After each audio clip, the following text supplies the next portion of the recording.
The only Sakyapa that I've studied in any detail is the renegade Daksang Lotsawa. I call him renegade because he's not, well, shall we call him outlier?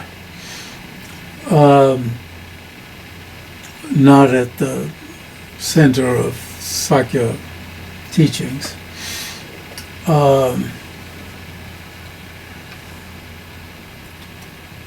I taught English to one of the prominent Sakya Tulku at the monastery in New Jersey.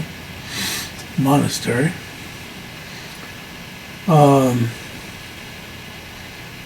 Which His Holiness the Dalai Lama renamed as a learning center. Renamed, I guess. Renamed. Well, we called it a monastery. He named it from the beginning. Lapsum Shidrup Ling. It's just it came into English as a monastery. And at some point when he visited Learning Center, came into use.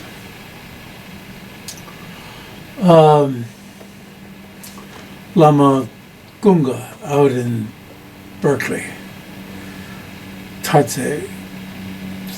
There are two Tartses, and the one at Berkeley, who ended up in Berkeley, Lama Gunga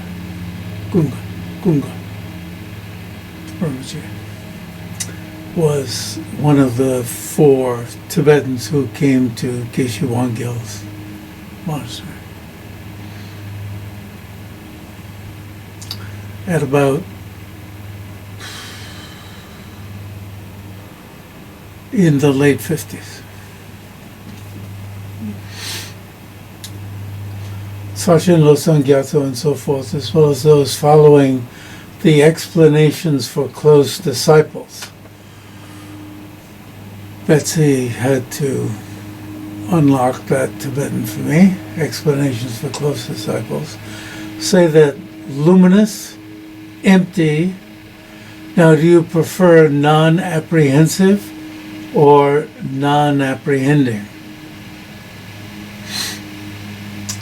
Apprehensive can mean not worrying, right? Yeah.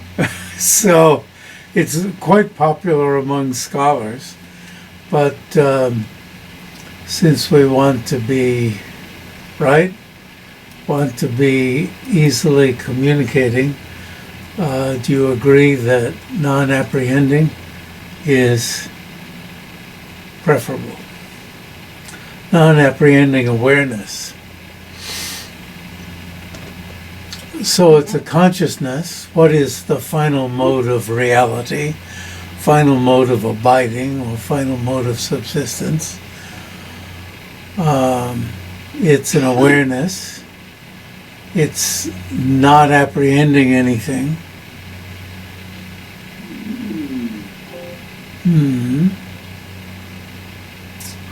It itself is empty, and it's luminous.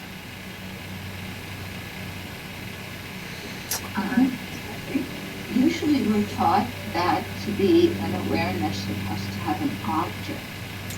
Yeah, this is in this system. If it had an object, then it would have to have subject and object.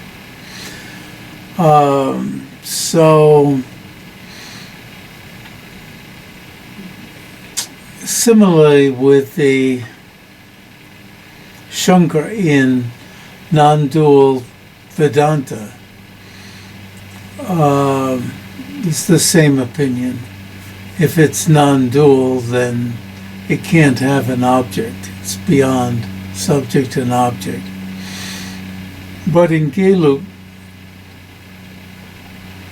in terms of explaining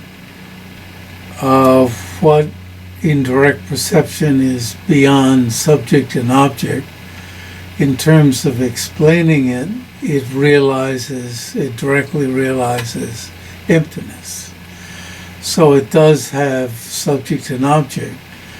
You remember about the 5 types of duality. A direct perception of emptiness does have subject and object. But it's beyond subject and object. It's direct perception of emptiness. So subject and object are like water poured in water. So in Gelug, we want to be able to talk about and use the terminology of subject and object, even in talking about direct perception of emptiness. And we leave the description of non-duality to the metaphor of water poured in water. Because as Ngon Langdon used to say, if you have a bowl and you pour fresh water into fresh water, not one cloudy water into fresh water, for a while, when you pour cloudy water into fresh water, you can say, this is the cloudy water and that's the fresh water, right, for a while. After a while, the two get completely mixed, and you end up with not so cloudy water. But if he's very good at adjusting the metaphor. If you pour two cups of fresh water together in a bowl, of course it's going to be a clear bowl. It can't be a dirty bowl. And that's pretty good too. They'll mix so entirely that you can't say this is the subject and this is the object. And he used to repeat this metaphor to me over and over and over again. So this was part of the teaching, was using a metaphor and getting me to imagine the metaphor, you see? Imagine the metaphor. Experience the metaphor. Experience the metaphor.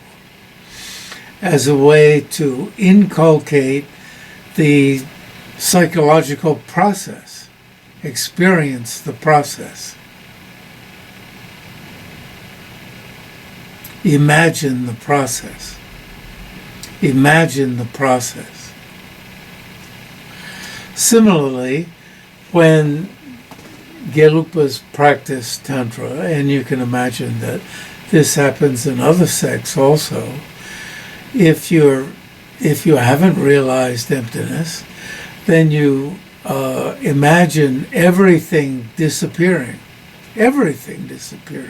all objects, everything around me disappearing, and subject and object disappearing in great, like empty space. And somebody like the Jo-nang, Sherab Gyaltsen, in his great treatise, The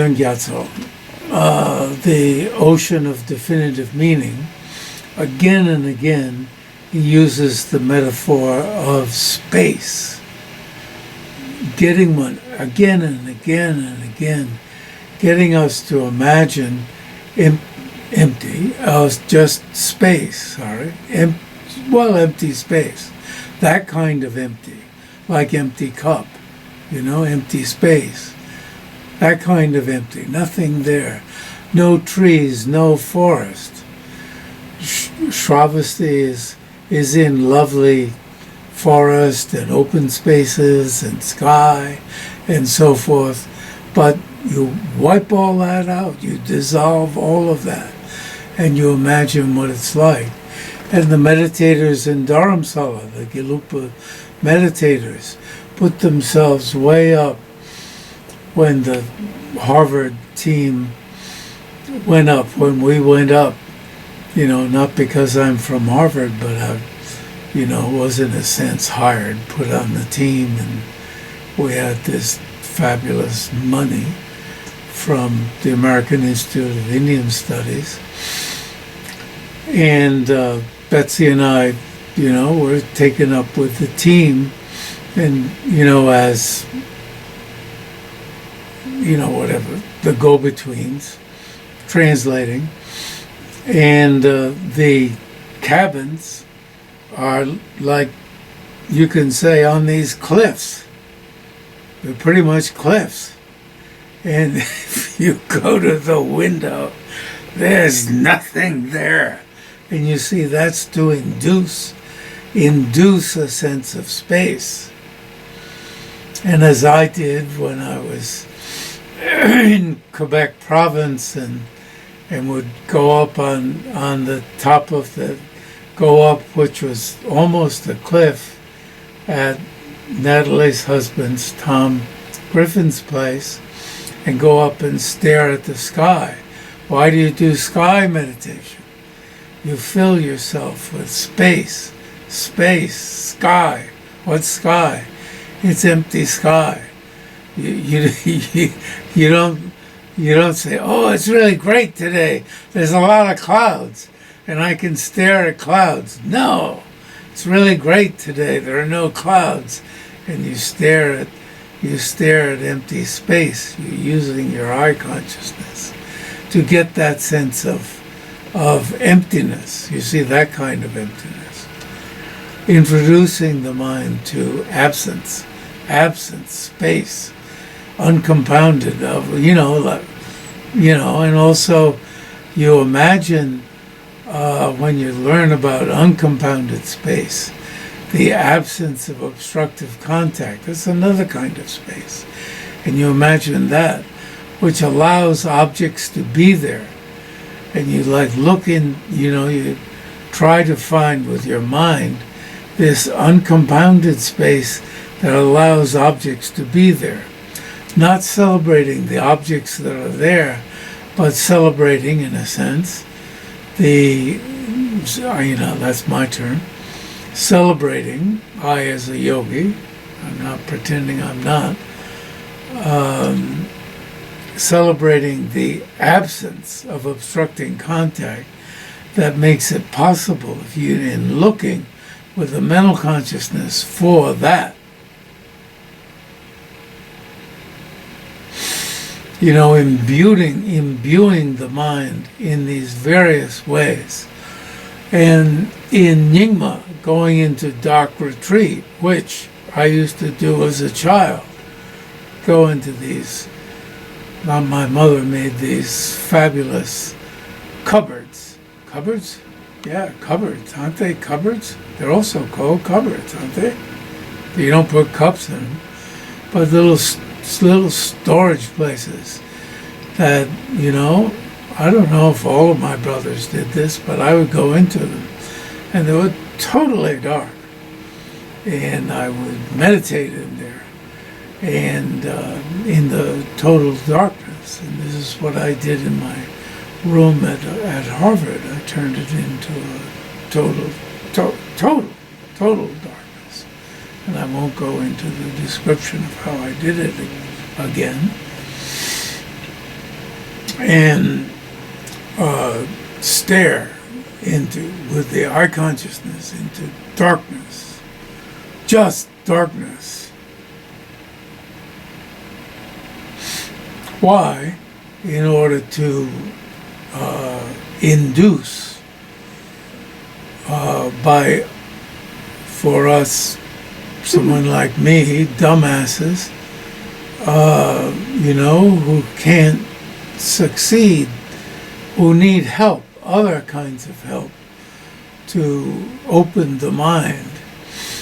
And of course, then to learn what is this searching in 4 ways, 5 ways, 2 ways, 7 ways, search for something that we think exists but doesn't exist, and search. You see, all of these other techniques are ways to open up the mind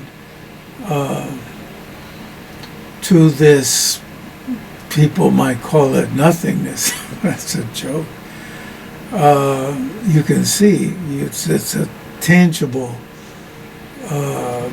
absence, a tangible some other plane, so that the mind doesn't mind not finding.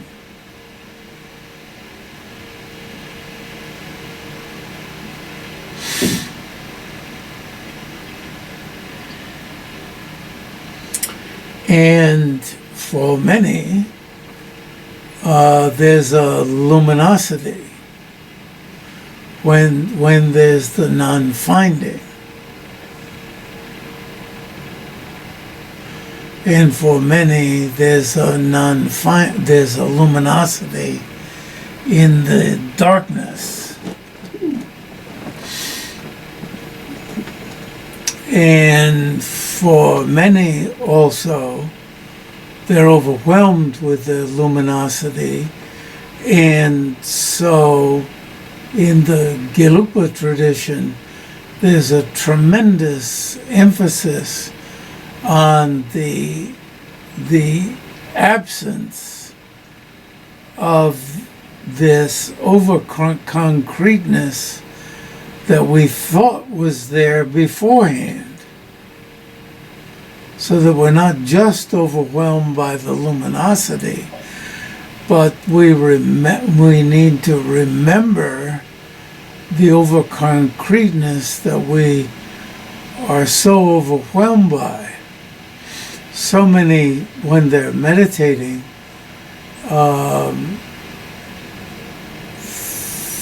find something that itself becomes too concrete. And so then everything, like even Mercedes cars, and getting into the experiences that you missed when you were a hung-up teenager or pre-teenager, or when you were growing up, and you go crazy for sex and turn this into religion. And you say, well, that's religious. Or you get crazy drunk and you drink too much and you say, well, that's my religion. And that's religious. And you get angry, or maybe you tease people for not being analytical. And you say, well, that's my religion, is to go around and tease the very people who are showing virtue.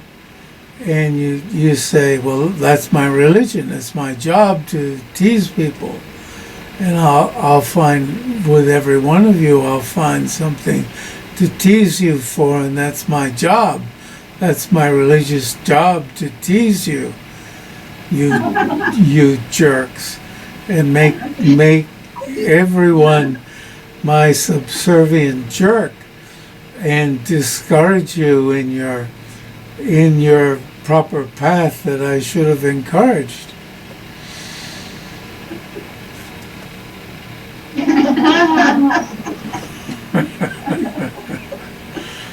And now I'm a real guru. You've got to bring me all sorts of nice things. And that's your job, to go out and find me your nice things and bring me one Mercedes after another, and then Mercedes isn't sufficient and you have to replace them all with better cars.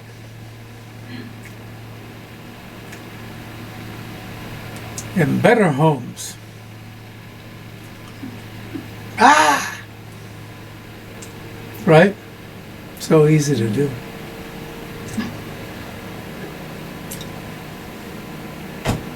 Horrible, huh? Right. Nying-ma assert that the natural face of Samantabhadra. Now, it would be easy to just translate Samantabhadra as all good. But although I have some acquaintance with Nying-ma by way of Keijun Sambo, and in one way, Samantabhadra means all good. And in another way, Samantabhadra is a great primordial figure in the form of a deity. And I don't even know, as I need to say, almost like a creator deity. Maybe even a creator deity.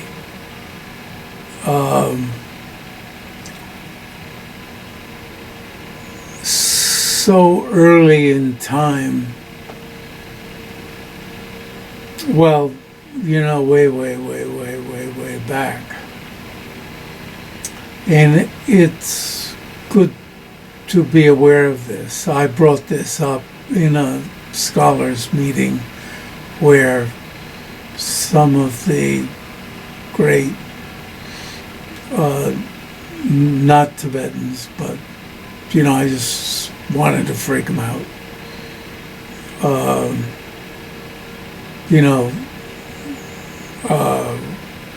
I guess I called Samantabhadra a creator deity, and it pretty much has to be admitted.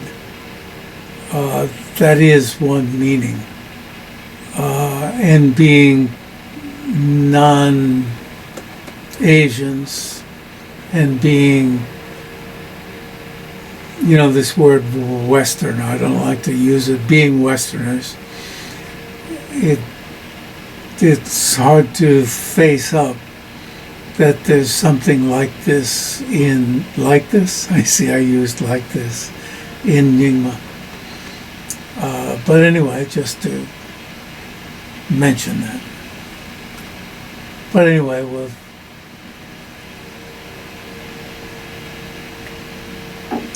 the all good natural face. What does that mean? Okay, I don't know if I need to pretend to be dumb, or this is the natural, all good and natural face of the primordial deity, Pure from the letter Ga. Now, Ga is, I've had a little reflection. Is it the first letter of the alphabet? Well, there are 30 letters to the alphabet. There are 26 consonants. And there's a controversy of whether there are 4 or 5 vowels. The 5th vowel would be A.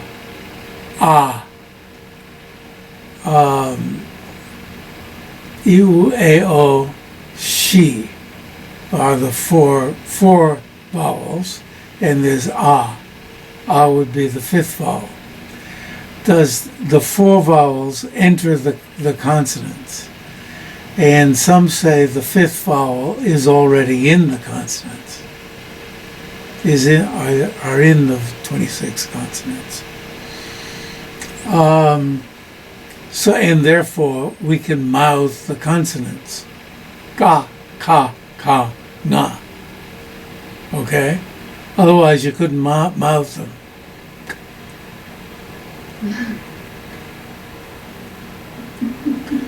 But some people say that's why they want to say madhyamak.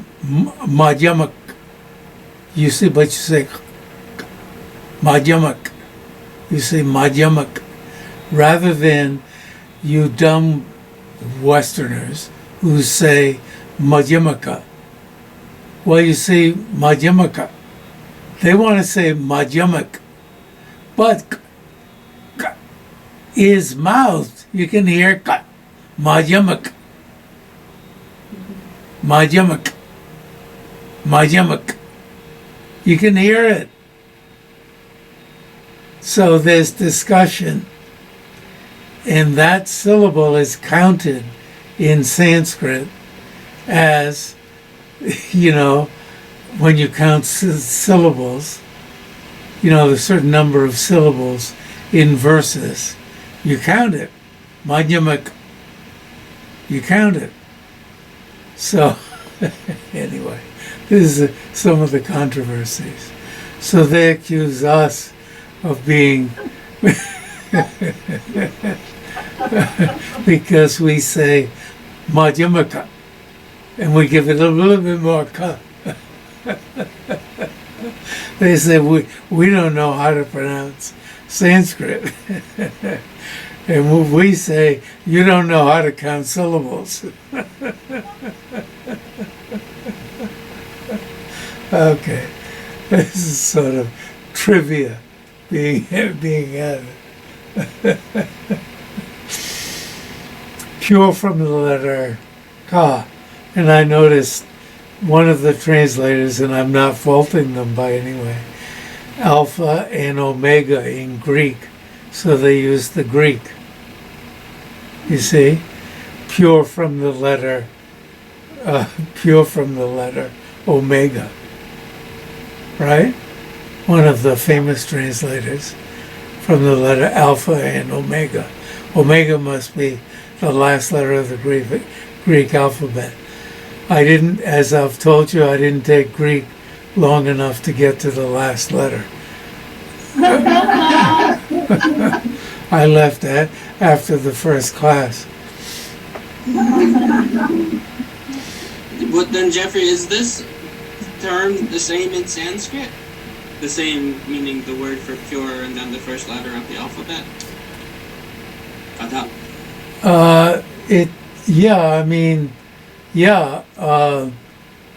But it's not leading from Sanskrit.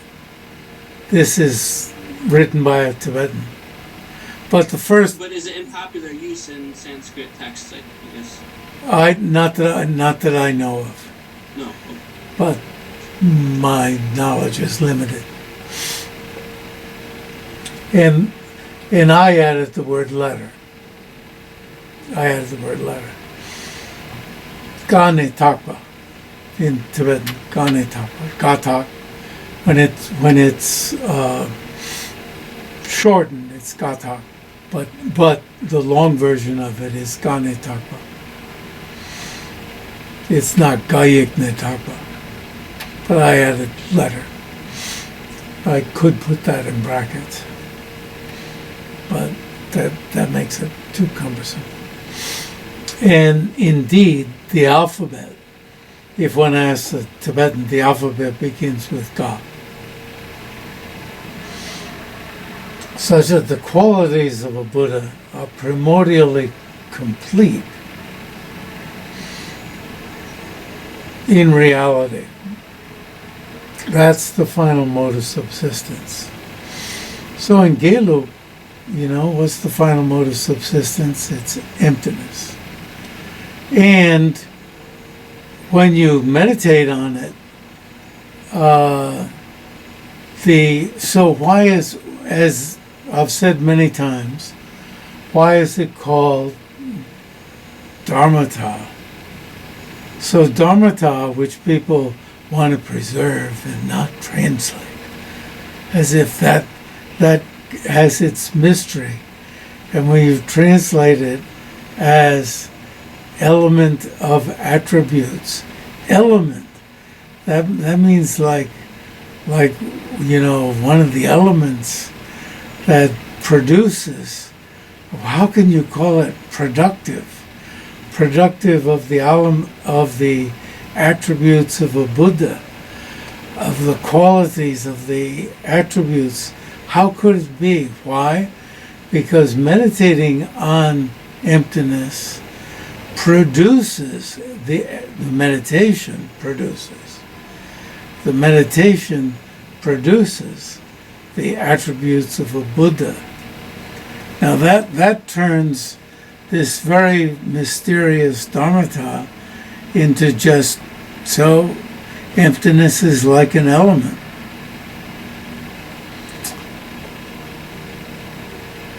Giving birth to the qualities of a Buddha. Why? Because when you meditate on it, it produces the attributes of a Buddha. Thus, the Bodhisattva grounds. Because the Bodhisattvas meditate in direct perception on emptiness. So, when accompanied by what's called method, great compassion, and the deeds motivated by great compassion, that meditation on directly meditating on emptiness produces these qualities. So we so much want to keep Dharmadhatu in very mysterious, with this very mysterious term Dharmadhatu. And really, it's nice, when you reflect on the meaning, to, keep the mysterious term. Kagyu propound innate bliss. So innate bliss. So we won't just call it awareness, we'll call it, and there's nothing, there's a tremendous source of reflection and wonderment. There's nothing funny about anything that's being, how they describe the mode of subsistence. Innate bliss, not newly fabricated by causes and conditions, right? Body of attributes, right? Body of attributes, indeed. The Great Seal.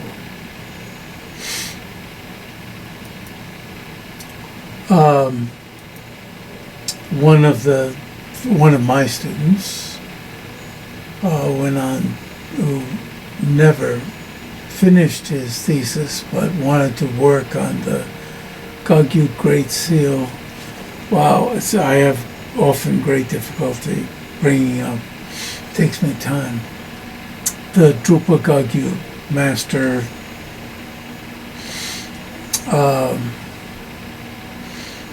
who wrote on the Great Seal is a fantastic student. He's from Guatemala, and I went down and taught some of Mipam at his center. He's a wonderful person, and he was so smart.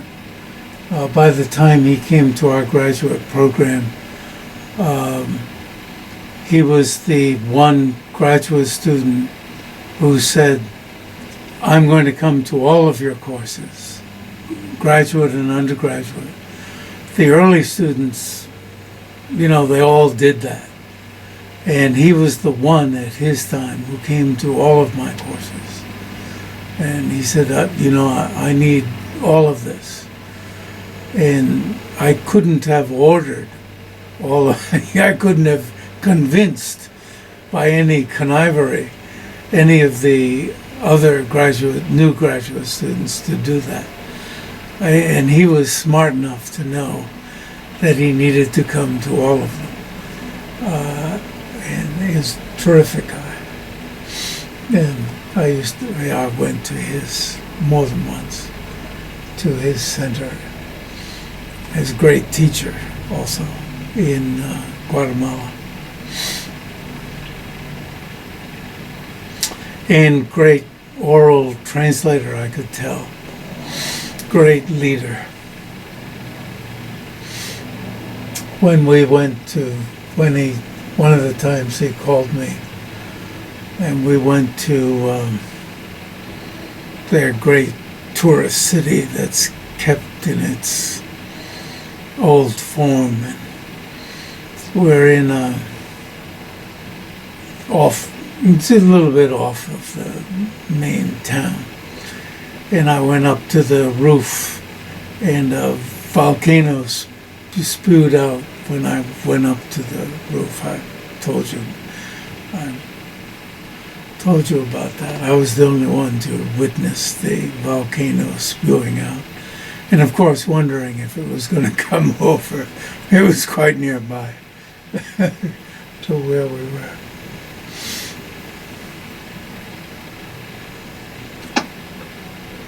So you see, great bliss is innate, not fabricated by causes and conditions. And then Zhang Thang-sag, Kevin Vos is finishing up a 400-page book. This is on which includes the Zhang Thang-sag, and he wanted to work on the development on how Prasangika became what was predominantly transmitted, or came to be the predominant school in Tibet. So from India to Tibet. And so after decades now, he's close to finishing a 400-page book on this. He was fascinated by this while he was at Virginia. And I look forward greatly to this, to his book. And he said, what do you say?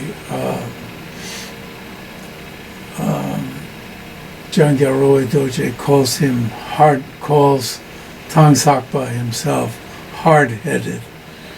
And Kevin, I think I transmitted this before, Kevin said indeed he was hard-headed.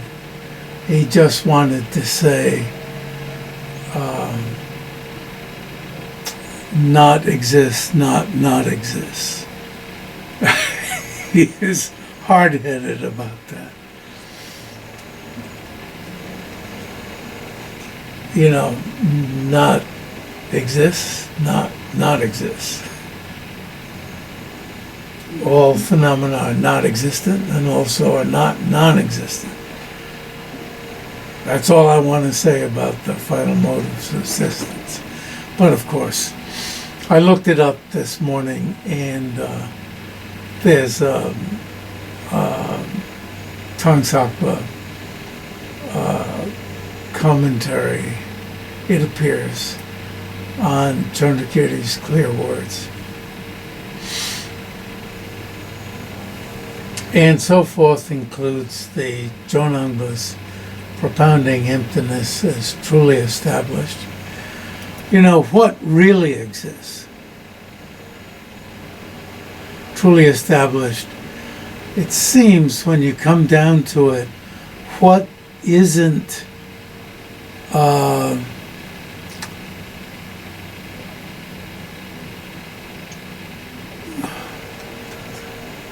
only imputedly existent?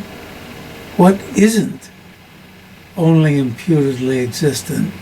That is what is truly established.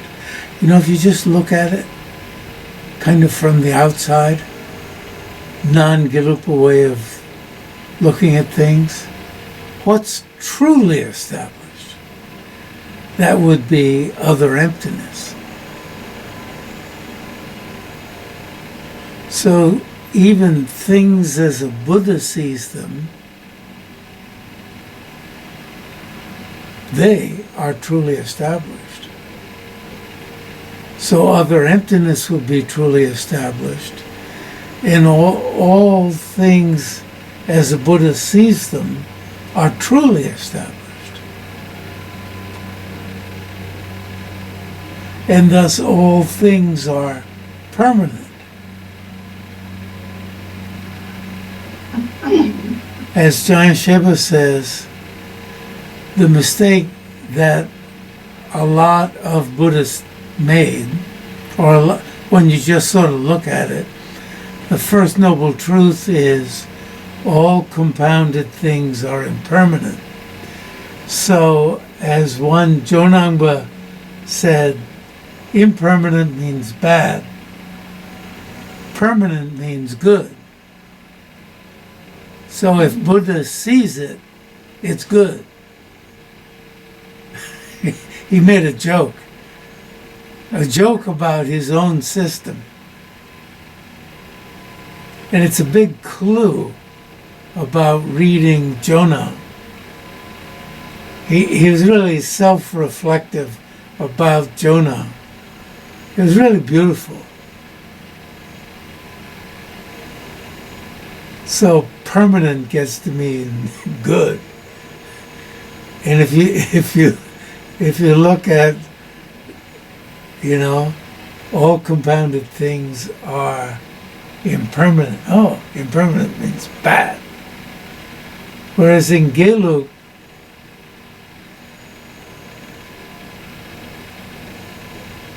pristine wisdom is impermanent. So among the impermanent, there, even a Buddha's mandala that's arisen from the Buddha's own mind is impermanent. So among the impermanent, there's good and bad. That kind of good. Super good. You could call it. There's super good and just good.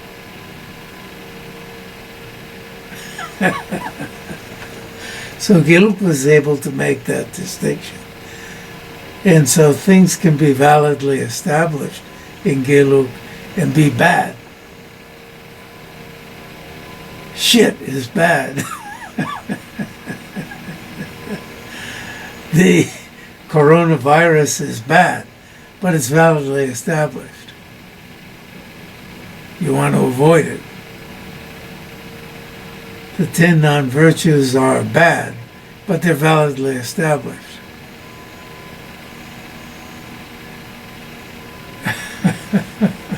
These are really focal points.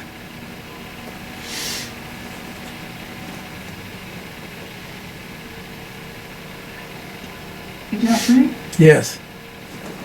One thing that I wanted to share, because I found this helpful, was in Elizabeth Napper's book, Luminizing and Emptiness, when she talks about Sanpa, the one that we were just talking about before, Röl-pay-dor-je. She says that he, Zhang Thang, I can't say his name, asserted that all phenomena do not exist conventionally. And some of the scholars qualified this by saying that the two truths exist conventionally, but this does not function as existing. And then went on to say that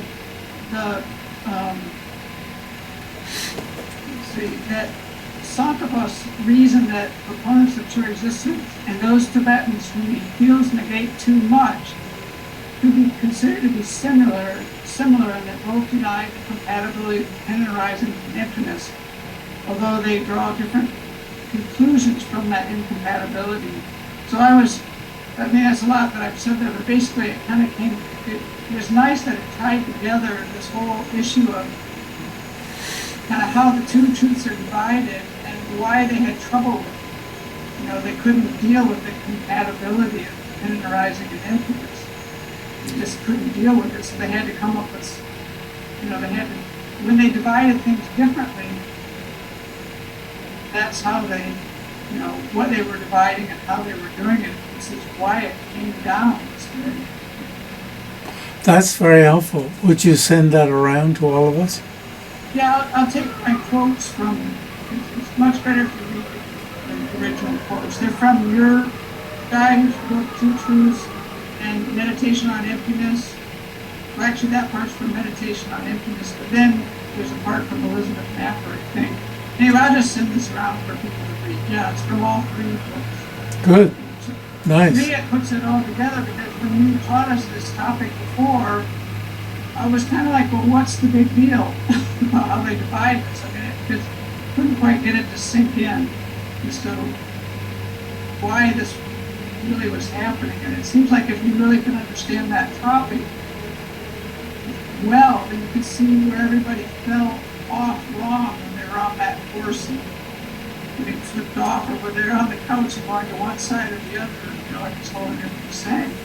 So it helped me to understand the reason that topic is so important, which I really couldn't grasp at all the first time we went over it. Please do send it around.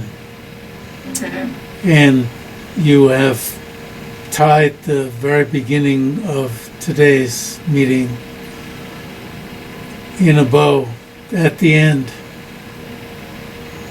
I praised you, and you showed the meaning of my praise. Two topics together, because this is what we're studying, but Yeah. they relate to each other, and here's how. And it's here written out and really think about it. I can't even say it. I can hardly read it. yeah, well, Reading it, I will be able to understand.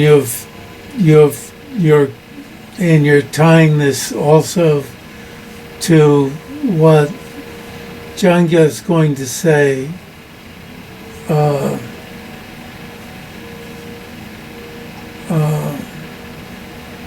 in the next section about Thang-sag and how when you understand the absence of inherent existence,